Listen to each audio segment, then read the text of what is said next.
ਕਹਾਣੀ ਸੁਣਨ ਵਾਲਿਆਂ ਦੀ ਖਿਦਮਤ ਵਿੱਚ ਬਾਬਰ ਜਾਵੇਦ ਡਾਰ ਦਾ ਸਲਾਮ। ਅੱਜ ਮੈਂ ਤੁਹਾਨੂੰ ਆਪਣੀ ਕਹਾਣੀ ਅਕਲਾਪੇ ਦੀ ਅੱਗ ਸੁਣਾ ਰਿਹਾ ਹਾਂ। ਇਹ ਕਹਾਣੀ 17 ਸਾਲ ਪਹਿਲੇ ਸਿੱਪੀ ਦਾ ਮੋਤੀ ਕਿਤਾਬ ਵਿੱਚ ਆਇਆ ਹੋਈ। ਮੇਰੀ ਇਸ ਕਿਤਾਬ ਨੂੰ ਬਜ਼ਮੇ ਫਕੀਰ ਪਾਕਿਸਤਾਨ ਨੇ ਸ਼ਾਇਆ ਕੀਤਾ ਤੇ ਇਹ ਸ਼ਾਇਆ ਕਰਨ ਵਾਲੇ ਮੁਹੰਮਦ ਜੁਨੇਦ ਅਕਰਮ ਇਸ ਦੁਨੀਆ ਵਿੱਚ ਮੌਜੂਦ ਨਹੀਂ ਤੇ ਇਸ ਕਹਾਣੀ ਦੀ ਐਡੀਟਿੰਗ ਹੁਣ ਸ਼ਾਹਿਦ ਸਾਹਿਬ ਕਰਨਗੇ।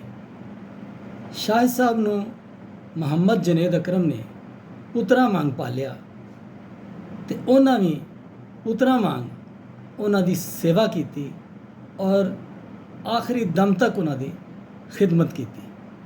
ਹੁਣ ਮੈਂ ਤੁਹਾਨੂੰ ਕਹਾਣੀ ਸੁਣਾ ਰਿਹਾ ਹਾਂ ਅਕਲਾਪੇ ਦੀ ਅੱਗ। ਰੁੱਤ ਖਜ਼ਾਂ ਦੀ ਸੀ, ਉਹਦੇ ਅੰਦਰ ਦੀਆਂ ਹਸਰਤਾਂ ਤੇ ਉਡੀਕਾਂ ਹੋਰੇ ਕਿਦੋਂ ਦੀਆਂ ਪੁੰਗਰ ਕੇ ਤੇ ਵੱਧ ਫੁੱਲ ਕੇ ਹੁਣ ਟੁੰਡ ਮੁੰਡ ਦਰਖਤਾਂ ਦੀਆਂ ਨੰਗੀਆਂ ਤੇ ਸੁੱਕੀਆਂ ਸ਼ਾਖਾਂ ਵਾਂਗੂ ਵਿਖਾਲੀ ਦੇ ਰਹੀਆਂ ਸਨ।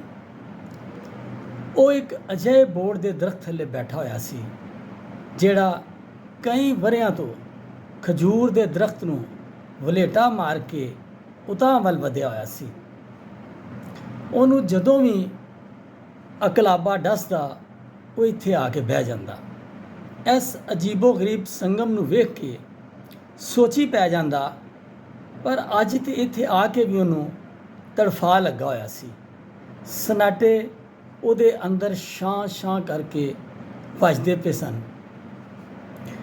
ਪੱਤੀਆਂ ਦੇ ਡਿੱਗਣ ਦੀ ਆਵਾਜ਼ ਨਾਲ ਉਹਨੂੰ ਹਯਾਤੀ ਹੌਲੀ ਹੌਲੀ ਸਿਰਕਦੀ ਮਹਿਸੂਸ ਹੋ ਰਹੀ ਸੀ। ਉਹ ਉੱਥੋਂ ਉੱਠ ਖਲੋਤਾ, ਫਿਰ ਹੌਲੀ ਹੌਲੀ ਆਪਣੇ ਘਰ ਵੱਲ ਟੁਰਨਾ ਸ਼ੁਰੂ ਕਰ ਦਿੱਤਾ। ਉਹਦੇ ਘਰ ਤੋਂ ਅੱਧਾ ਮੀਲ ਅਗਾਂਹ ਜੰਗਲ ਸ਼ੁਰੂ ਹੋ ਜਾਂਦਾ ਸੀ। ਜੰਗਲਾਤ ਦੇ ਮਹਿਕਮੇ ਨੇ ਖਾਸ ਇੰਤਜ਼ਾਮ ਕੀਤਾ ਹੋਇਆ ਸੀ ਕਿ ਕੋਈ ਖਤਰਨਾਕ ਜਾਨਵਰ ਆਬਾਦੀ ਵੱਲ ਨਾ ਆ ਸਕੇ। ਸ਼ੇਰਾਂ ਦੇ ਗੱਜਣ ਦੀ ਆਵਾਜ਼ ਆਬਾਦੀ ਤਾਈਂ ਸੁਣਾਈ ਦਿੰਦੀ ਸੀ, ਜਿਹੜੀ ਜੰਗਲ ਤੋਂ ਥੋੜ੍ਹੀ ਦੂਰ ਸੀ। ਇੱਥੇ ਹਰ ਪਾਸੇ ਖੁੱਲ੍ਹੇ ਘਰ ਤੇ ਚੌੜੀਆਂ ਸੜਕਾਂ ਸਨ। ਜਿੱਧਰ ਵੇਖੋ ਦਰਖਤ ਹੀ ਦਰਖਤ ਤੇ ਫਲ ਬੂਟੇ ਸਨ। ਸੋਨ ਸੈਪਨ, ਖਾਮੋਸ਼ੀ ਤੇ ਤਾਜ਼ਾ ਹਵਾ ਦੇ ਸੰਗਮ ਨੇ ਮਾਹੌਲ ਨੂੰ ਬੜਾ ਮਨ ਖਿੱਚਵਾਂ ਤੇ ਫਿਤਰੀ ਬਣਾ ਦਿੱਤਾ ਸੀ। ਸ਼ਾਫੀ ਅਲੀ ਹਰ ਰੋਜ਼ ਇਸ ਪਾਰਕ ਵਿੱਚ ਤੇ ਫਿਰ ਘੁੰਮ ਘੁਮਾ ਕੇ ਵਾਪਸ ਟੁਰ ਜਾਂਦਾ, ਪਰ ਅੱਜ ਉਹਦਾ ਦਿਲ ਡਾਢਾ ਉਦਾਸ ਸੀ। ਉਹ ਨਾਸ਼ਤਾ ਕਰਨ ਨੂੰ ਵੀ ਜੀ ਨਹੀਂ ਸੀ ਕਰਦਾ ਉਹਦਾ। ਤੇ ਫਿਰ ਉਹਨੇ ਸੋਚਿਆ ਕਿ ਹੁਣ ਚਾਹ ਪੀਣੀ ਚਾਹੀਦੀ ਹੈ ਤਾਂ ਕਿ ਸਕੂਨ ਮਿਲ ਸਕੇ। ਉਹਨੇ ਆਪਣੇ ਲਈ ਚਾਹ ਦਾ ਕੱਪ ਬਣਾਇਆ, ਵਿਹੜੇ 'ਚ ਪਈ ਇੱਕ ਕੁਰਸੀ ਉੱਤੇ ਬਹਿ ਗਿਆ। ਉਹ ਹਮੇਸ਼ਾ ਨਾਸ਼ਤਾ ਆਪਣੇ ਲਈ ਆਪ ਹੀ ਬਣਾਉਂਦਾ ਸੀ। ਬਸ ਦੁਪਹਿਰ ਵੇਲੇ ਇੱਕ ਛੋਟੀ ਜਿਹੀ ਬਸਤੀ ਵਿੱਚੋਂ ਭੋਲਾ ਨਾਮੀ ਆਦਮੀ ਆਉਂਦਾ ਸੀ ਤੇ ਉਹ ਦੁਪਹਿਰ ਸ਼ਾਮ ਦਾ ਖਾਣਾ ਉਹਦੇ ਲਈ ਤਿਆਰ ਕਰਦਾ ਸੀ। ਘਰ ਦੀ ਹਲਕੀ ਫੁਲਕੀ ਝਾੜ ਪੂੰਝ ਕਰ ਦਿੰਦਾ ਤੇ ਕੱਪੜਾ ਲੱਥਾ ਦਿੱਤਾ ਵੀ ਧੋ ਦਿੰਦਾ। ਇਹਨਾਂ 2-3 ਘੰਟਿਆਂ ਦੌੜ ਸ਼ਾਫੀ ਅਲੀ ਖਾਂ ਆਪਣੇ ਆਪ ਵਿੱਚ ਹੀ ਗੁਆਚਾ ਰਹਿੰਦਾ। ਚਾਹ ਦਾ ਘੁੱਟ ਲੈਂਦਿਆਂ ਉਹਨੇ ਵਿਹੜੇ ਵਿੱਚ ਲੱਗੇ ਫੁੱਲ ਬੂਟਿਆਂ ਵੱਲ ਉਦਾਸ ਨਜ਼ਰਾਂ ਨਾਲ ਵੇਖਿਆ ਤੇ ਆਪਣੇ ਆਪ ਨੂੰ ਆਖਿਆ, ਅੱਜ ਇਹਨਾਂ ਉੱਤੇ ਰੁੱਤ ਖਜ਼ਾਂ ਦੀ ਹੈ, ਪਰ ਕੁਝ ਵੇਲੇ ਬਾਅਦੋਂ ਇਹਨਾਂ ਬਹਾਰ ਵੀ ਵੇਖਣੀ ਹੈ। ਪਤਾ ਨਹੀਂ ਮੇਰੇ ਅੰਦਰ ਦੀਆਂ ਰੁੱਤ ਖਜ਼ਾਵਾਂ ਕਿਦੋਂ ਬਹਾਰਾਂ ਵਿੱਚ ਬਦਲਣਗੀਆਂ। ਚਾਹ ਦੇ ਕੱਪ, ਮੱਠੀ ਧੁੱਪ ਤੇ ਮਾਹੌਲ ਦੀ ਚੁੱਪ ਨੇ ਉਹਦੀਆਂ ਸੋਚਾਂ ਨੂੰ ਦਬੀ ਚਿੰਗਾਰੀ ਵਾਂਗੂ ਸੁਲਗਾ ਦਿੱਤਾ। ਉਹਨੇ ਗੁਰਬਤ ਵਿੱਚ ਅੱਖੀਆਂ ਖੋਲ੍ਹੀਆਂ ਸਨ। ਦਿਨ ਕੰਮ ਕਰਨ ਵਿੱਚ ਤੇ ਰਾਤਾਂ ਪੜ੍ਹਨ ਵਿੱਚ ਗੁਜ਼ਾਰ ਦਿੱਤੀਆਂ ਸਨ। ਵੇਲਾ ਚੰਗਾ ਸੀ। ਸ਼ਾਫੀ ਅਲੀ ਖਾਨ ਨੂੰ ਇਨਕਮ ਟੈਕਸ ਦੇ ਮਹਿਕਮੇ ਵਿੱਚ ਕਲਰਕੀ ਲੱਭ ਗਈ। ਬਚਤਾਂ ਕੀਤੀਆਂ, ਇੱਕ ਜੰਗਲ ਦੇ ਨੇੜੇ ਸਸਤਾ ਜਿਹਾ ਕਿਸ਼ਤਾਂ ਵਿੱਚ ਪਲਾਟ ਲੈ ਲਿਆ। ਵਿਆਹ ਹੋਇਆ, ਬੱਚੇ ਹੋਏ ਤੇ ਬਚਤਾਂ ਔਖੀਆਂ ਹੋ ਗਈਆਂ। ਪਲਾਟ ਉੱਤੇ ਮਕਾਨ ਬਣਾਉਣ ਦੀ ਖਾਸ਼ ਛੇਤੀ ਪੂਰੀ ਨਾ ਹੋਈ, ਉੱਤੋਂ ਬੀਵੀ ਮਰ ਗਈ। ਪਹਿਲੋਂ ਇੱਕ ਬੱਚਾ ਬਾਹਰ ਗਿਆ, ਫਿਰ ਦੂਜਾ ਵੀ ਟੁਰ ਗਿਆ। ਵੱਡੇ ਮੁੰਡੇ ਨੇ ਬਾਹਰ ਵਿਆਹ ਕਰ ਲਿਆ। ਉਹ ਹੁਣ ਦੂਜੇ ਮੁੰਡੇ ਦਾ ਵਿਆਹ ਪਾਕਿਸਤਾਨ ਵਿੱਚ ਕਰਨਾ ਚਾਹੁੰਦਾ ਸੀ। ਇਹ ਹੀ ਉਹ ਆਸ ਸੀ ਜਿਹਦੇ ਸਹਾਰੇ ਉਹ ਹਯਾਤੀ ਉਹਦੀ ਅਗਾਂਹ ਵੱਧਦੀ ਰਹੀ। ਮੁੰਡਿਆਂ ਖੁੱਲ੍ਹਾ ਪੈਸਾ ਧੇਲਾ ਭੇਜਿਆ ਤੇ ਉਹਨੇ ਜੰਗਲ ਦੇ ਨੇੜੇ ਬੜੀ ਖੂਬਸੂਰਤ ਕੋਠੀ ਬਣਾ ਲਈ। ਪਰ ਅਕਲਾਪੇ ਨੇ ਤੇ ਸਨਾਟੇ ਨੇ ਉਹਨੂੰ ਜਿਉਣ ਨਹੀਂ ਸੀ ਦੇ ਰਹੇ। ਦੋ ਪਰਿੰਦੇ ਦਰਖਤਾਂ ਉੱਤੇ ਫੜਫੜਾਏ ਤੇ ਕੁਝ ਸੁੱਕੇ ਪੱਥਰ ਥੱਲੇ ਡਿੱਗੇ। ਉਹਦੀਆਂ ਸੋਚਾਂ ਦਾ ਸਿਲਸਿਲਾ ਟੁੱਟ ਗਿਆ। ਕੱਪ ਵਿੱਚ ਪਈ ਬਾਕੀ ਚਾਹ ਠੰਡੀ ਹੋ ਗਈ ਸੀ। ਉਹਨੇ ਪਾਣੀ ਵਾਂਗੂ ਉਹਨੂੰ ਪੀਤਾ ਤੇ ਫਿਰ ਅੱਖਾਂ ਬੰਦ ਕਰਕੇ ਕੁਰਸੀ ਨਾਲ ਟੇਕ ਲਾ ਦਿੱਤੀ। ਕਿੰਨਾ ਚਿਰ ਉਹ ਇੰਝ ਹੀ ਸੋਚ 'ਚ ਡੁੱਬਾ ਰਿਹਾ। ਹੁਣ ਵੀ ਉਹਦਾ ਜਿਸਮ ਟੁੱਟ ਭੱਜ ਰਿਹਾ ਸੀ, ਦਿਲ ਵੀ ਡੋਲ ਰਿਹਾ ਸੀ। ਅੱਖੀਆਂ ਸੁਰਖ ਹੋ ਚੁੱਕੀਆਂ ਸਨ, ਉਹਨਾਂ ਵਿੱਚੋਂ ਸੇਕ ਨਿਕਲ ਰਿਹਾ ਸੀ। ਚਾਹ ਦੇ ਕੱਪ ਨੇ ਕੋਈ ਖਾਸ ਅਸਰ ਨਹੀਂ ਸੀ ਕੀਤਾ। ਉਹਨੇ ਆਪਣੇ ਇੱਕ ਹੱਥ ਨਾਲ ਦੂਜੇ ਬਾਜ਼ੂ ਦੀ ਨਬਜ਼ ਫੜਦਿਆਂ ਆਖਿਆ, ਮੈਨੂੰ ਤਾਂ ਤਾਪ ਚੜਿਆ ਹੋਇਆ।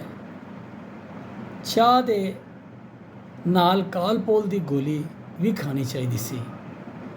ਇਹ ਸੋਚ ਕੇ ਕੁਰਸੀ ਤੋਂ ਉੱਠਿਆ, ਗਲਾਸ ਵਿੱਚ ਪਾਣੀ ਲਿਆ, ਫਿਰ ਅਲਮਾਰੀ ਖੋਲ੍ਹੀ ਜਿੱਥੇ ਦਵਾਈਆਂ ਦੇ ਵੰਨ-ਸੁਵੰਨੇ ਪੱਤੇ ਪਏ ਹੋਏ ਸਨ।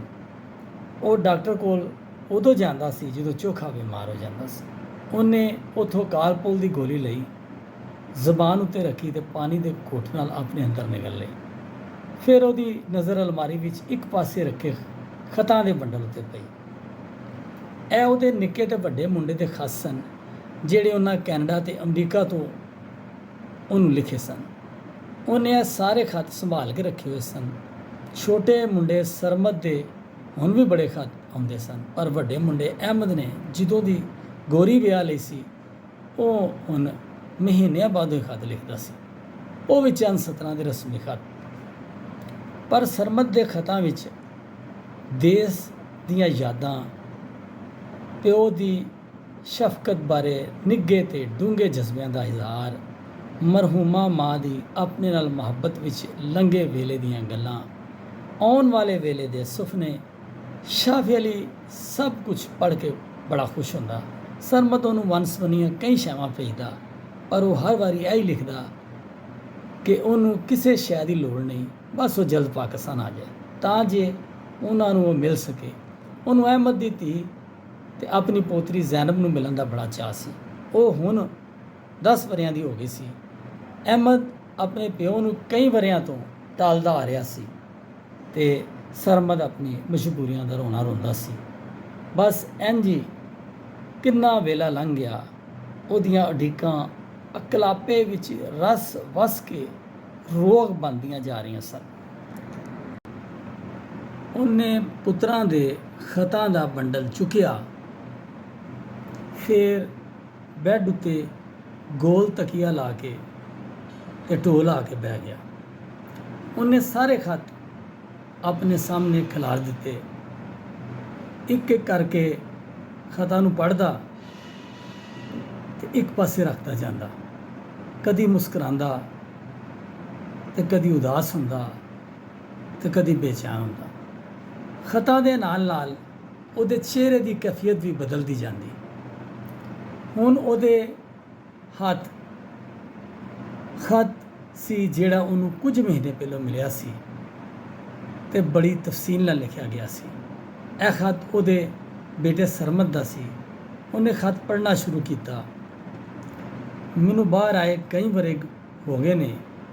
ਹਯਾਤੀ ਮਸ਼ੀਨੀ ਅੰਦਾਜ਼ ਵਾਂਗੂ ਲੰਘੀ ਜਾ ਰਹੀ ਹੈ।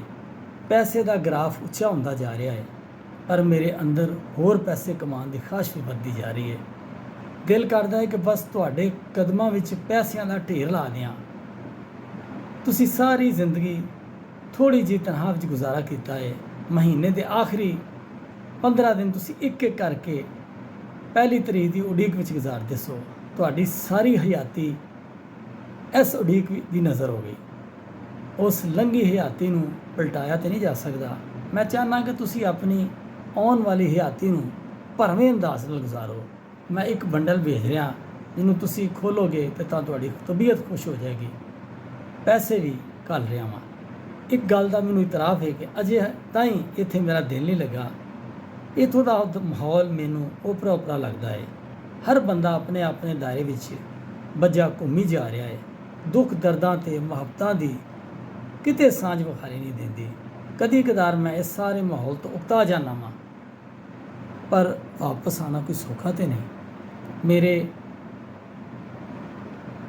ਕਾਗਜ਼ ਪੱਤਰ ਵੀ ਬਣਨੇ ਨੇ, ਅਜੇ ਮੈਂ ਲੀਗਲ ਵੀ ਹੋਣਾ ਹੈ। ਫਿਰ ਕਈ ਖਾਸ਼ਾਂ ਅਧੂਰੀਆਂ ਮੈਨੂੰ ਚੈਨ ਨਹੀਂ ਲੈਣ ਦਿੰਦੀਆਂ। ਮੈਂ ਵੀ ਹੁਣ ਪੈਸਿਆਂ ਦੇ ਵਾਧੇ ਲਈ ਤੇ ਲੀਗਲ ਹੋਣ ਵਾਸਤੇ ਕੋਲੂ ਦੇ ਬੈਲ ਵਾਂਗ ਦਿਨ ਰਾਤ ਚੱਕਰ ਲਾਈ ਜਾ ਰਿਹਾ। ਮੈਨੂੰ ਅਹਿਸਾਸ ਹੈ ਕਿ ਤੁਸੀਂ ਕੱਲਮ ਕੱਲੇ ਹਯਾਤੀ ਦਾ ਡੰਗ ਪੂਰਾ ਕਰ ਰਹੇ ਹੋ। ਇਸ ਲਈ ਤੁਸੀਂ ਮੁਸਤਕਬਲ ਲਈ ਆਪਣੇ ਲਈ ਕੋਈ ਮੁਲਾਜ਼ਮ ਦਾ ਚਾਰਾ ਕਰ ਲਓ। ਰਕਮ ਦੀ ਕੋਈ ਚਿੰਤਾ ਨਾ ਕਰਨਾ। ਪੈਸੇ ਪੈਸੇ ਹੋਰੇ ਤੁਹਾਨੂੰ ਕੀ ਹੋ ਗਿਆ? ਗੁੱਸੇ ਨਾਲ ਸ਼ਾਫੀ ਅਲੀ ਖਾਨ ਨੇ ਆਖਿਆ। ਫਿਰ ਉਹਨੇ ਸਾਰੇ ਖੱਤ ਇੱਕ ਪਾਸੇ ਰੱਖ ਕੇ ਤੇ ਛੱਤ ਵੱਲ ਘੂਰਨਾ ਸ਼ੁਰੂ ਕਰ ਦਿੱਤਾ। ਪਰ ਇਸ ਖੱਤ ਵਿੱਚ ਇੱਕ ਗੱਲ ਉਹਨੂੰ ਚੰਗੀ ਲੱਗੀ ਸੀ ਕਿ ਉਹਦੇ ਪੁੱਤਰ ਦੇ ਦਿਲ ਵਿੱਚ ਵਾਪਸ ਪਰਤਣ ਦੀ ਖਾਸ਼ ਮੌਜੂਦ ਸੀ। ਸ਼ਾਫੀ ਅਲੀ ਦਾ ਪੂਰਾ ਜਸਦ ਤਪ ਰਿਹਾ ਸੀ। ਕਾਲਪੋਲ ਦੀ ਗੋਲੀ ਨੇ ਅਜੇ ਤਾਈਂ ਅਸਰ ਨਹੀਂ ਸੀ ਕੀਤਾ। ਗੋਲੀ ਅਸਰ ਵੀ ਕੀ ਕਰਦੀ? ਇਹ ਕੋਈ ਜਰਾਸੀਮਾਂ ਦਾ ਹਮਲਾ ਤਾਂ ਨਹੀਂ ਸੀ। ਅਕਲਾਪੇ ਦੀ ਅੱਗ ਸੀ ਜਿਹੜੀ ਹੌਲੇ ਹੌਲੇ ਪੂਰੇ ਵਜੂਦ ਵਿੱਚ ਫੈਲ ਚੁੱਕੀ ਸੀ। ਜਦੋਂ ਇਹ ਅੱਗ ਭਖ ਰਹੀ ਹੁੰਦੀ ਹੈ, ਯਾਦਾਂ ਦੀਆਂ ਆਵਾਂ ਫੂਕਾਂ ਵਾਂਗੂ ਗਰਮ ਜੁੱਸੇ ਦੀ ਅੱਗ ਵਿੱਚ ਭਾਂਬੜ ਮਚਾ ਦਿੰਦੀਆਂ ਨੇ। ਬੰਦੇ ਨੂੰ ਇੰਝ ਲੱਗਦਾ ਹੈ ਕਿ ਉਹਨੂੰ ਤਾਪ ਛੜ ਗਿਆ ਹੈ। ਸ਼ਾਫੀ ਅਲੀ ਦੀ ਇਸ ਕੈਫੀਅਤ ਵਿੱਚ ਰੁੜਦਾ ਚਲਾ ਜਾ ਰਿਹਾ ਸੀ ਤੇ ਉਹਨੂੰ ਝਾੜੂ ਫੇਰਨ ਦੀ ਆਵਾਜ਼ ਸੁਣਾਈ ਨਾ ਦਿੱਤੀ। ਬੋਲਾ ਵਿਹੜੇ ਵਿੱਚ ਵਿਖਰੇ ਸੁੱਕੇ ਪੀਲੇ ਪੱਤਿਆਂ ਨੂੰ ਬੌਕਰ ਨਾਲ ਇਕੱਠਾ ਕਰ ਰਿਹਾ ਸੀ। ਉਹਨੇ ਉਹਨਾਂ ਨੂੰ ਇਕੱਠਾ ਕਰਕੇ ਡਰਮ ਵਿੱਚ ਸੁੱਟਿਆ ਤਾਂ ਫਿਰ ਦੋਵੇਂ ਹੱਥ ਥੱਲੇ ਧੋਏ। ਉਹ ਕੁਝ ਵਰਿਆਂ ਤੋਂ ਸ਼ਾਫੀ ਅਲੀ ਦੇ ਕੋਲ ਕੰਮ ਕਰ ਰਿਹਾ ਸੀ। ਲੋਕ ਉਹਨੂੰ ਬੋਲਾ ਹੀ ਆਖਦੇ ਸਨ। ਉਹਨੇ ਇਸ ਨਾਂ ਨੂੰ ਕਬੂਲ ਕਰ ਲਿਆ ਸੀ ਤਾਂ ਜੇ ਆਪ ਵੀ ਉਹ ਦੂਜਿਆਂ ਨੂੰ ਬੋਲਾ ਹੀ ਦੱਸਦਾ ਸੀ। ਉਹ ਕੋਲੋਂ ਬੋਲਾ ਤੇ ਨਹੀਂ ਸੀ, ਬਸ ਕਦੀ ਕਦਾਰ ਆਤਨ ਕਹਿੰਦਾ ਸੀ ਕੀ ਆਖਿਆ ਜੇ, ਤੇ ਇਸ ਵਜ੍ਹਾ ਨਾਲ ਪੂਰਾ ਮਸ਼ਹੂਰ ਹੋ ਗਿਆ ਸੀ। ਬੋਲੇ ਦੇ 5 ਬੱਚੇ ਸਨ। ਉਹ ਵੀ ਆਪਣੀ ਨਿੱਕੀ ਜਿਹੀ ਦੁਨੀਆ ਵਿੱਚ ਬੜਾ ਖੁਸ਼ ਸੀ। ਜਦ ਬੋਲਾ ਸ਼ਾਫੀ ਅਲੀ ਦੇ ਕਮਰੇ ਵਿੱਚ ਆਇਆ, ਸ਼ਾਫੀ ਅਲੀ ਬੈੱਡ ਉੱਤੇ ਲੰਮਾ ਪਿਆ ਸੀ। ਇੰਝ ਜਾਪਦਾ ਸੀ ਜਿਵੇਂ ਉਹ ਛੱਤ ਵੱਲ ਵੇਖ ਰਿਹਾ ਹੈ, ਪਰ ਉਹ ਤੇ ਸੋਚਾਂ ਵਿੱਚ ਖੋਇਆ ਹੋਇਆ ਸੀ। ਤਾਇਆ ਜੀ ਖੈਰ ਹੈ ਨਾ? ਸ਼ਾਫੀ ਅਲੀ ਨੇ ਪੁੱਛਿਆ ਤੇ ਉਹਨੇ ਆਖਿਆ ਇਸ ਵੇਲੇ ਉਹ ਕਦੀ ਲੰਮਾ ਨਹੀਂ ਸੀ ਪਿਆ ਹੁੰਦਾ, ਬਲਕਿ ਕਿਸੇ ਕੰਮ ਵਿੱਚ ਰੁੱਝਿਆ ਹੁੰਦਾ ਸੀ। ਬਸ ਬੋਲੇ ਅੱਜ ਮੂਡ ਠੀਕ ਨਹੀਂ, ਸ਼ਾਫੀ ਅਲੀ ਨੇ ਆਖਿਆ ਤੇ ਬੋਲਾ ਬੈੱਡ ਉੱਤੇ ਪੁਆਂਦੀ ਬਹਿ ਗਿਆ। ਤਾਇਆ ਜੀ ਮੈਂ ਲੱਤਾਂ ਦਬਾ ਦਿਆਂ? ਬੋਲੇ ਆਖਿਆ ਤੇ ਸ਼ਾਫੀ ਅਲੀ ਖਾਨ ਖਾਮੋਸ਼ ਰਿਹਾ ਤੇ ਬੋਲਾ ਲੱਤਾਂ ਦਬਾਉਣ ਲੱਗ ਪਿਆ। ਤਾਇਆ ਜੀ ਤੁਹਾਡੀਆਂ ਲੱਤਾਂ ਗਰਮ ਨੇ, ਲੱਗਦਾ ਤੁਹਾਨੂੰ ਤਾਪ ਚੜ ਗਿਆ। ਬੋਲੇ ਆਖਿਆ ਇਹ ਤਾਪ ਨਹੀਂ, ਇਹ ਕੋਈ ਹੋਰ ਹੀ ਸ਼ੈ ਹੈ। ਸ਼ਾਫੀ ਅਲੀ ਖਾਨ ਨੇ ਜਵਾਬ ਦਿੱਤਾ। ਕੀ ਆਖਿਆ ਜੀ? ਗੱਲ ਸੁਣਨ ਦੇ ਬਾਵਜੂਦ ਬੋਲੇ ਨੇ ਆਖਿਆ, ਫਿਰ ਖੁਦ ਹੀ ਬੋਲ ਉੱਠਿਆ। ਕੀ ਆਖਿਆ ਜੀ? ਇਹ ਤਾਪ ਨਹੀਂ। ਬੋਲੇ ਬੰਦੇ ਦਾ ਦਿਲ ਦਿਮਾਗ ਹਰ ਵੇਲੇ ਸੌਂਦਿਆਂ ਜਾਗਦਿਆਂ ਸੁਪਨਿਆਂ ਨਾਲ ਭਰਿਆ ਰਹਿੰਦਾ ਹੈ। ਜਦੋਂ ਸੁਪਨੇ ਟੁੱਟ ਜਾਂਦੇ ਨੇ, ਆਸਾਂ ਦਮ ਤੋੜ ਜਾਂਦੀਆਂ ਨੇ, ਤਾਂ ਫਿਰ ਵੀ ਇਹੋ ਜਿਹਾ ਤਾਪ ਚੜ੍ਹਦਾ। ਸ਼ਾਫੀ ਅਲੀ ਨੇ ਸਮਝਾਉਂਦਿਆਂ ਆਖਿਆ, ਪਰ ਤਾਇਆ ਜੀ ਤੁਹਾਡੇ ਦੋਵੇਂ ਮੁੰਡੇ ਬਾਹਰਲੇ ਮੁਲਕ ਵਿੱਚ ਨੇ, ਪੈਸੇ ਧੇਲੇ ਦੀ ਕੋਈ ਕਮੀ ਨਹੀਂ, ਵੰਨ ਸਵੰਨੀਆਂ ਸ਼ੈਵਾਂ ਤੇ ਪੈਸੇ ਤੁਹਾਨੂੰ ਭੇਜਦੇ ਰਹਿੰਦੇ ਨੇ। ਤੁਸੀਂ ਖੁਸ਼ ਰਿਹਾ ਕਰੋ। ਬੋਲੇ ਸਿਰਫ ਪੈਸਿਆਂ ਤੇ ਚੀਜ਼ਾਂ ਨਾਲ ਹੀ ਖੁਸ਼ ਨਹੀਂ ਹੋਇਆ ਜਾਂਦਾ। ਬੰਦੇ ਦਾ ਦਿਲ ਕਰਦਾ ਹੈ ਕਿ ਕਿਸੇ ਛੋਟੇ ਨਾਲ ਪਿਆਰ ਕਰੇ, ਕਿਸੇ ਨਾਲ ਦੁੱਖ ਸੁੱਖ ਭੁੱਲੇ, ਕਿਸੇ ਨਾਲ ਗਿਲਾ ਕਰੇ, ਕਿਸੇ ਦੇ ਕੰਮ ਨੂੰ ਸਰਾਏ, ਹਯਾਤੀ ਸ਼ੋਰ ਕਰੇ, ਅਟਕੇਲੀਆਂ ਲੈਂਦੇ, ਪਰ ਵਗਦੇ ਪਾਣੀ ਵਾਂਗੂ ਹੋਣੀ ਚਾਹੀਦੀ ਹੈ। ਪਰ ਜਦੋਂ ਇਹ ਸਭ ਕੁਝ ਵੀ ਨਹੀਂ ਹੋਵੇ ਤਾਂ ਫਿਰ ਬੰਦੇ ਨੂੰ ਤਾਪ ਤੇ ਚੜ੍ਹ ਹੀ ਜਾਂਦਾ ਹੈ। ਅੱਬਾ ਜੀ, ਤਾਇਆ ਜੀ, ਛੋਟੇ ਬਾਊ ਹੋਰਾਂ ਨੂੰ ਲਿਖੋ ਕਿ ਉਹ ਆ ਜਾਣ। ਬੋਲੇ ਨੇ ਲੱਤਾਂ ਦਬਾਉਂਦੇ ਆਖਿਆ। ਉਹਨਾਂ ਦੇ ਦਿਮਾਗ ਵਿੱਚ ਪੈਸੇ ਦਾ ਭੂਤ ਪੜ ਗਿਆ। ਠੀਕ ਹੈ, ਪੈਸਾ ਬਹੁਤ ਕੁਝ ਹੈ, ਪਰ ਸਭ ਕੁਝ ਨਹੀਂ। ਤਾਇਆ ਜੀ, ਤੁਸੀਂ ਠੀਕ ਹੀ ਕਹਿੰਦੇ ਹੋ। ਲੋੜਾਂ ਤੇ ਔਕੜਾਂ ਹਰ ਵੇਲੇ ਬੰਦੇ ਨੂੰ ਤੰਗ ਕਰਦੀਆਂ ਰਹਿੰਦੀਆਂ ਨੇ, ਪਰ ਸ਼ਾਮ ਵੇਲੇ ਜਦੋਂ ਬਾਲਾਂ ਕੋਲੋਂ ਬੈਠੀਦਾ ਤਾਂ ਸਾਰਾ ਥਕੇਵਾਂ ਲੈ ਜਾਂਦਾ। ਇਹ ਕਹਿੰਦੇ ਆ ਬੋਲੇ ਨੇ ਹੌਲੀ ਹੌਲੀ ਜ਼ੋਰ ਨਾਲ ਆਪਣੀਆਂ ਮੁੱਠੀਆਂ ਦੇ ਕਲਾਵੇ ਵਿੱਚ ਸ਼ਾਫੇ ਅਲੀ ਦੀਆਂ ਪਿੰਨੀਆਂ ਨੂੰ ਦਬਾਉਂਦਿਆਂ ਆਖਿਆ, ਬੋਲੇ ਬਾਈ ਸਰੂਰ ਆ ਗਿਆ, ਤੇਰੀ ਗੱਲ ਦਾ ਵੀ ਤੇ ਤੇਰੇ ਕੁੱਟਣ ਦਾ ਵੀ। ਤਾਂ ਜੀ ਹਾਲਾਂ ਕੁੱਟੇ ਕੀ ਹੈ, ਅਜੇ ਤਾਂ ਮੈਂ ਤੁਹਾਡਾ ਸਰ ਵੀ ਦਬਾਉਣਾ ਹੈ। ਘਰ ਦਾ ਕੰਮ ਤੇ ਆਪਣੀ ਜਗ੍ਹਾ, ਤੁਹਾਡੀ ਖਿਦਮਤ ਕਰਨ ਨੂੰ ਵੀ ਜੀ ਚਾਹੁੰਦਾ ਹੈ। ਤੁਸੀਂ ਹਮੇਸ਼ਾ ਪਿਆਰ ਕੀਤਾ ਤੇ ਕਦੀ ਮੁਲਾਜ਼ਮ ਨਹੀਂ ਸਮਝਿਆ। ਬੋਲੇ ਹਯਾਤੀ ਇਨਸਾਨਾਂ ਨਾਲ ਪਿਆਰ ਤੇ ਦੁੱਖ ਸੁੱਖ ਵੰਡਣ ਦਾ ਨਾਂ ਹੈ। ਹੋਰੇ ਲੋਕਾਂ ਨੇ ਨਿੱਕੀ ਨਿੱਕੀ ਖੁਸ਼ੀਆਂ ਤੋਂ ਕਿਉਂ ਮੂੰਹ ਮੋੜ ਲਿਆ? ਹਰ ਵੇਲੇ ਬਸ ਕਿਸੇ ਸ਼ੈ ਨੂੰ ਹਾਸਲ ਕਰਨ ਦੇ ਜਨੂਨ ਵਿੱਚ ਸੜਦੇ ਜਾਂਦੇ ਨੇ ਤੇ ਚੰਗ ਮਨ ਦਾ ਕੋਈ ਅਹਿਸਾਸ ਨਹੀਂ। ਬੋਲੇ ਭਾਈ, ਪਤਾ ਨਹੀਂ ਕਿਉਂ ਲੋਕੀ ਇਸ ਧੋਖੇ ਵਿੱਚ ਪਏ ਨੇ। ਤਾਈ ਦੀ ਤੁਹਾਡੀ ਗੱਲ ਜ਼ਰਾ ਵੱਖਰੀ ਜਿਹੀ ਹੈ, ਪਰ ਦਿਲ ਨੂੰ ਚੰਗੀ ਲੱਗੀ ਹੈ। ਇਹ ਕਹਿੰਦਿਆਂ ਬੋਲੇ ਦੀਆਂ ਉਂਗਲੀਆਂ ਥੱਲਿਓਂ ਸ਼ਾਫੀ ਅਲੀ ਦੇ ਮੱਥੇ ਦੇ ਪੈਣ ਵਾਲੇ ਵੱਟ ਫਿਸਲਦੇ ਗਏ। ਬੋਲਾ ਹੱਥ ਨਾਲ ਨਹੀਂ, ਉਂਗਲੀਆਂ ਨਾਲ ਮੱਥੇ ਨੂੰ ਦਬਾ ਰਿਹਾ ਸੀ। ਇੰਝ ਲੱਗਦਾ ਸੀ ਜਿਵੇਂ ਉਹ ਮੱਥੇ ਰਾਹੀਂ ਸਿਰ ਦੀ ਪੀੜ ਨਿਚੋੜ ਕੇ ਬਾਹਰ ਕੱਢ ਰਿਹਾ। ਸਰ ਵਿੱਚ ਦਰਦ ਤੇ ਬਹੁਤ ਸੀ, ਪਰ ਇਹ ਤੇਰੀ ਉਂਗਲੀਆਂ ਦਾ ਕਮਾਲ ਹੈ, ਇਹ ਦਰਦ ਵੀ ਮਿੱਠਾ ਹੋ ਗਿਆ। ਸ਼ਾਫੀ ਅਲੀ ਨੇ ਹੱਸਦਿਆਂ ਆਖਿਆ। ਬੋਲਾ ਬੜਾ ਖੁਸ਼ ਹੋਇਆ। ਅਸਲ ਵਿੱਚ ਬੋਲੇ ਦੀ ਸੰਗਤ ਨੇ ਸ਼ਾਫੀ ਅਲੀ ਦੇ ਅਕਲਾਪੇ ਦੀ ਸ਼ਿੱਦਤ ਨੂੰ ਕਮ ਕਰ ਦਿੱਤਾ ਸੀ। ਛੋਟੇ ਬਾਊ ਹੋਰਾਂ ਦਾ ਖਾਤਾ ਹੈ। ਬੋਲੇ ਬੇਤਾਬੀ ਨਾਲ ਪੁੱਛਿਆ। ਸ਼ਾਫੀ ਅਲੀ ਦੇ ਮੱਥੇ ਉੱਤੇ ਫਿਕਰਮੰਦੀ ਦੇ ਨਿਸ਼ਾਨ ਵਿਖਾਲੀ ਦਿੱਤੇ ਤੇ ਬੋਲੇ ਦੇ ਉਂਗਲੀਆਂ ਦੀ ਹਰਕਤ ਰੁਕ ਗਈ। ਬਹੁਤ ਦਿਨਾਂ ਤੋਂ ਉਡੀਕ ਲੱਗੀ ਹੋਈ ਹੈ। ਹੁਣ ਖਤ ਤੇ ਘੱਟ ਹੀ ਲਿਖਦੇ ਨੇ, ਬਸ ਫੋਨ ਹੀ ਹੁੰਦਾ। ਸ਼ਾਫੀ ਅਲੀ ਨੇ ਆਖਿਆ। ਸ਼ਾਫੀ ਅਲੀ ਨੇ ਮਜ਼ੀਦ ਆਖਿਆ, ਬੋਲੇ ਜ਼ਮਾਨਾ ਬਦਲ ਗਿਆ ਹੈ, ਹੁਣ ਤਾਂ ਈਮੇਲ ਦਾ ਜ਼ਮਾਨਾ ਹੈ। ਕਹਿੰਦੇ ਨੇ ਅੱਬਾ ਜੀ ਕੰਪਿਊਟਰ ਰੱਖ ਲਓ, ਪਰ ਹੋਰੇ ਮੇਰਾ ਦਿਲ ਕਿਉਂ ਨਹੀਂ ਇਸ ਪਾਸੇ ਹੁੰਦਾ। ਤਾਂ ਜੀ ਮੇਰੀ ਖਾਲਾ ਦਾ ਮੁੰਡਾ ਬਹੁਤ ਪੜਾਕੂ ਹੈ। ਉਹ ਹਰ ਵੇਲੇ ਇਸ ਕੰਪਿਊਟਰ ਨਾਲ ਟਿਕ ਕਰਦਾ ਰਹਿੰਦਾ ਹੈ। ਕਹਿੰਦਾ ਇਹ ਭਾ ਬੋਲੇ ਤੂੰ ਇਹੋ ਹੀ ਸਮਝ, ਸਾਰੀ ਦੁਨੀਆ ਇਹਦੇ ਵਿੱਚ ਬੰਦ ਹੈ। ਮੈਂ ਤਾਂ ਕਹਿੰਦਾ ਤੁਸੀਂ ਵੀ ਲੈ ਲਓ ਅਤੇ ਵਾਰੇ ਲੱਗੇ ਰਹੋਗੇ। ਤੁਹਾਡੇ ਲਈ ਕਿਹੜੀ ਮੁਸ਼ਕਿਲ ਹੈ, ਤੁਸੀਂ ਵੀ ਪੜ੍ਹੇ ਲਿਖੇ ਹੋ ਨਾ। ਇਸ ਮਾਮਲੇ ਵਿੱਚ ਮੇਰਾ ਹਾਲ ਅਨਪੜ੍ਹਾਂ ਵਾਲਾ ਹੈ। ਤੁਸੀਂ ਜ਼ੇਨ ਬਣਾਓ ਅਤੇ ਕੰਪਿਊਟਰ ਲਿਆਓ। ਬਸ਼ੀਰ ਨੂੰ ਆਖਾਂਗਾ ਤੁਹਾਨੂੰ ਥੋੜ੍ਹਾ ਬਹੁਤ ਸਮਝਾ ਦੇਵੇਗਾ। ਅੱਛਾ ਚਲੋ ਜੀ, ਕੋਈ ਸੋਚਨੇ ਆ। ਬਸ ਬੋਲੇ ਬਸ, ਤੂੰ ਤਾਂ ਘੁੱਟ ਕੇ ਤਬੀਅਤ ਠੀਕ ਕਰ ਦਿੱਤੀ ਹੈ। ਬੋਲੇ ਨੇ ਸ਼ਾਫੀ ਅਲੀ ਦਾ ਸਰ ਦਬਾਉਣਾ ਛੱਡ ਦਿੱਤਾ ਅਤੇ ਫਿਰ ਉੱਠਦੇ ਆਖਿਆ, ਲਓ ਤਾਇਆ ਜੀ, ਮੈਂ ਗੁਆਂਢੀ ਰੋਟੀ ਦਾ ਸਰਬੰਧ ਕਰਨਾ। ਇਹ ਕਹਿ ਕੇ ਉਹ ਬਰਛੀ ਖਾਨੇ ਵੱਲ ਟੁਰ ਗਿਆ। ਸ਼ਾਫੀ ਅਲੀ ਨੇ TV ਆਨ ਕੀਤਾ, ਜਿਹੜਾ ਇੱਕ ਕੋਨੇ ਵਿੱਚ ਲੱਗੇ ਲੋਹੇ ਦੇ ਰੈਕ ਉੱਤੇ ਪਿਆ ਸੀ। ਰੈਕ ਉੱਚੇ ਇੰਨਾ ਕੁ ਉੱਚਾ ਸੀ ਕਿ TV ਲੇਟ ਕੇ ਵੇਖਣ ਵਿੱਚ ਕੋਈ ਦੁਸ਼ਵਾਰੀ ਨਹੀਂ ਸੀ ਹੁੰਦੀ।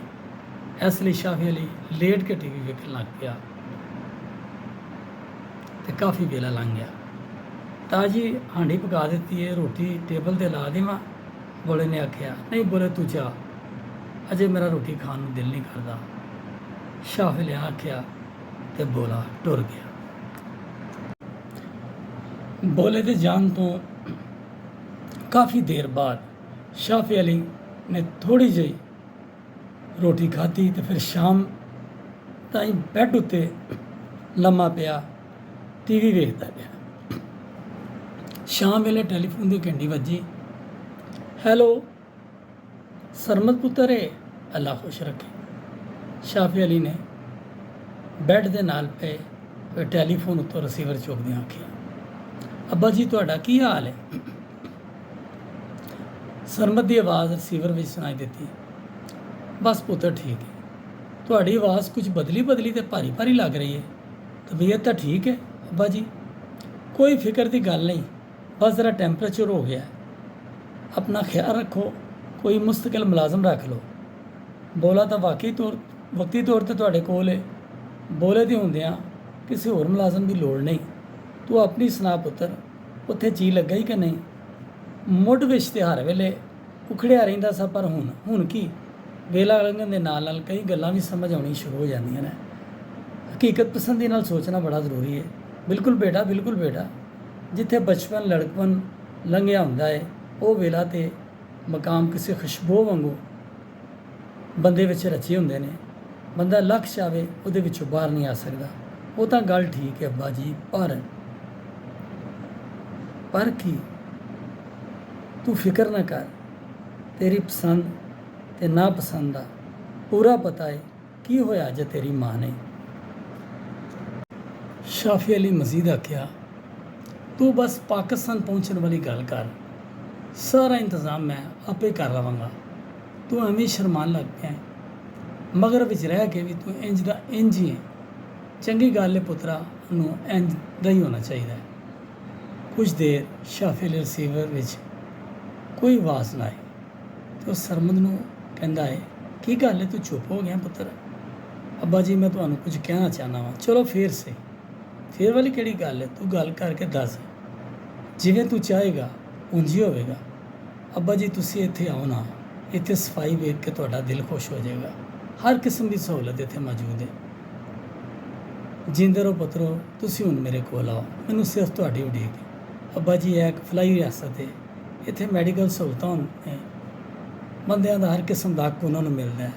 ਤੁਹਾਨੂੰ ਦਿਲ ਦੀ ਤਕਲੀਫ ਰਹਿੰਦੀ ਹੈ, ਇੱਥੇ ਤੁਹਾਡਾ ਬਹੁਤ ਅੱਛਾ ਇਲਾਜ ਹੋਵੇਗਾ। ਸਰਮਦ ਪੁੱਤਰ ਮੇਰਾ ਇਲਾਜ ਡਾਕਟਰਾਂ ਕੋਲ ਨਹੀਂ, ਮੈਂ ਬਸ ਤੁਹਾਡੇ ਕੋਲ ਹੈ। ਅੱਬਾ ਜੀ ਤੁਸੀਂ ਤਾਂ ਹਮੇਸ਼ਾ ਹੀ ਕਹਿੰਦੇ ਹੋ, ਸੋਚਿਆ ਜੇ ਇਸ ਬਾਰੇ 'ਚ ਕਿ ਕਿੰਨੀ ਪੋਲੂਸ਼ਨ ਹੈ ਤੁਹਾਡੇ ਦੁਆਲੇ, ਮਨ ਸੁਨੀਆਂ ਬਿਮਾਰੀਆਂ ਫੁੱਟ ਰਹੀਆਂ ਨੇ। ਨਾ ਪੁੱਤਰ ਸਰਬੰਦਾ, ਤੇਰੀ ਗੱਲ ਵਿੱਚ ਸੱਚ ਵੀ ਕਿਉਂ ਨਾ ਹੋਵੇ, ਪਰ ਦੇਸ਼ ਵਿੱਚ ਬਹਿ ਕੇ ਦੇਸ਼ ਬਾਰੇ ਇੰਝ ਦੀਆਂ ਗੱਲਾਂ ਸੁਣਨਾ ਮੈਨੂੰ ਨਹੀਂ ਚੰਗਾ ਲੱਗਦਾ। ਫਿਰ ਮੇਰਾ ਪੁੱਤਰਾ ਇਹ ਗੱਲ ਕੀ ਹੈ? ਅੱਬਾ ਜੀ ਮੇਰਾ ਇਲਾਕਾ ਬਹੁਤ ਸਾਫ ਸੁਥਰਾ ਹੈ, ਤੁਸੀਂ ਇੱਥੇ ਆਓ ਤਾਂ ਤੁਹਾਨੂੰ ਪਤਾ ਲੱਗੇ। ਅੱਜ ਦੀ ਦੁਨੀਆ ਬੜੀ ਬਦਲ ਗਈ ਹੈ, ਜਜ਼ਬਾਤੀ ਗੱਲਾਂ ਨਾਲ ਚਿਮੜੇ ਲੈਣਾ ਠੀਕ ਨਹੀਂ। ਸਰਮਦ ਪੁੱਤਰ ਜਜ਼ਬਿਆਂ ਬਗੈਰ ਹਯਾਤੀ ਇੰਝ ਹੀ ਹੈ ਜਿਵੇਂ ਵੇਲਣੇ ਵਿੱਚੋਂ ਨਿਕਲਿਆ ਗੰਨੇ ਦਾ ਭੋਗ। ਇੰਝ ਲੱਗਦਾ ਹੈ ਜਿਵੇਂ ਤੂੰ ਕੁਝ ਭੁੱਲ ਗਿਆ ਪੁੱਤਰ। ਤੂੰ ਇੱਥੇ ਆਵੇਂਗਾ ਤਾਂ ਸਭ ਠੀਕ ਹੋ ਜਾਵੇਗਾ। ਅੱਬਾ ਜੀ ਮੇਰਾ ਹਾਲਾਂ ਇੱਥੇ ਆਉਣ ਦਾ ਕੋਈ ਪ੍ਰੋਗਰਾਮ ਨਹੀਂ। ਚੱਲ ਤੂੰ ਲੇਟ ਆ ਜਾਵੀਂ, ਪਰ ਕਿਸੇ ਨੂੰ ਕੁਝ ਪੁੱਛੀਏ ਦੱਸੀਏ ਤੇ ਚੰਗੇ ਰਿਸ਼ਤੇ ਲੱਭਣ ਵਿੱਚ ਤਾਂ ਕਾਫੀ ਦੇਰ ਲੱਗ ਜਾਂਦੀ ਹੈ। ਅੱਬਾ ਜੀ ਮੈਂ ਤੁਹਾਨੂੰ ਕਿਸ ਤਰ੍ਹਾਂ ਦੱਸਾਂ? ਸਰਮਦ ਪੁੱਤਰ ਤੁਹਾਡਾ ਪਿਓ ਵੀ ਹਾਂ ਤੇ ਤੁਹਾਡਾ ਦੋਸਤ ਵੀ, ਤੇ ਨਾਲੇ ਪਿਓ ਪੁੱਤਰ ਵਿੱਚ ਓਲਾ ਕਾਦਾ। ਫਿਰ ਮੈਨੂੰ ਤੇਰੀ ਸ਼ਰਤ ਦਾ ਵੀ ਪਤਾ ਹੈ, ਤੂੰ ਬਸ ਤਸੱਲੀ ਰੱਖ। ਅੱਬਾ ਜੀ ਉਹ ਕੀ ਪੁੱਤਰ? ਗੱਲ ਹੈ ਵੇ ਕਿ ਮੈਨੂੰ ਇੱਕ ਚੰਗੀ ਪ੍ਰਪੋਜ਼ਲ ਆ ਗਈ ਹੈ। ਮੈਨੂੰ ਇੱਥੋਂ ਦਾ ਮਾਹੌਲ ਵੀ ਓਪਰਾ ਨਹੀਂ ਹੁਣ ਲੱਗਦਾ। ਕੁੜੀ ਅਮਰੀਕਨ ਨੈਸ਼ਨਲ ਹੈ, 40 ਵਰ੍ਹੇ ਹੋ ਗਏ ਨੇ ਉਹਨਾਂ ਦੀ ਫੈਮਿਲੀ ਨੂੰ ਇੱਥੇ ਆਬਾਦ ਹੋਇਆ। ਸਰਮਦ ਬੋਲਦਾ ਜਾ ਰਿਹਾ ਸੀ। ਸ਼ਾਫੀ ਅਲੀ ਨੂੰ ਇੰਝ ਲੱਗ ਰਿਹਾ ਸੀ ਜਿਵੇਂ ਉਹਨੂੰ ਕੁਝ ਸੁਣਾਈ ਨਹੀਂ ਦੇ ਰਿਹਾ। ਜਿੰਦੇ ਰਹੋ ਪੁੱਤਰਾ, ਸ਼ਾਫੀ ਅਲੀ ਨੇ ਕਹਿ ਕੇ ਰਿਸੀਵਰ ਟੈਲੀਫੋਨ ਉੱਤੇ ਰੱਖ ਦਿੱਤਾ। ਅਕਲਾਪੇ ਦੀ ਅੱਗ ਨੇ ਉਹਨੂੰ ਪੂਰੀ ਤਰ੍ਹਾਂ ਆਪਣੀ ਵਲੇਟ ਵਿੱਚ ਲੈ ਲਿਆ ਸੀ। ਉਹ ਬੈੱਡ ਉੱਤੇ ਡਿੱਗ ਪਿਆ ਤੇ ਸੋਚਾਂ 'ਚ ਗੁੰਮ ਹੋ ਗਿਆ। ਸ਼ਾਮ ਵੇਲਾ ਸੀ, ਰੁੱਤ ਖਜ਼ਾਂ ਦੀ ਸੀ। ਉਹਦੇ ਅੰਦਰ ਦੀਆਂ ਹਸਰਤਾਂ ਨੇ ਤੇ ਅਡੀਕਾਂ ਹੋਰੇ ਕਿਦੋਂ ਦੀਆਂ ਪੁੰਗਰ ਕੇ ਤੇ ਵੱਧ ਫੁੱਲ ਕੇ ਹੁਣ ਟੁੰਡ ਮੁੰਡ ਦਰਖਤਾਂ ਦੀਆਂ ਨੰਗੀਆਂ ਤੇ ਸੁੱਕੀਆਂ ਸ਼ਾਖਾਂ ਵਾਂਗੂ ਵਹਾਲੀ ਦੇ ਰਹੀਆਂ ਸਨ।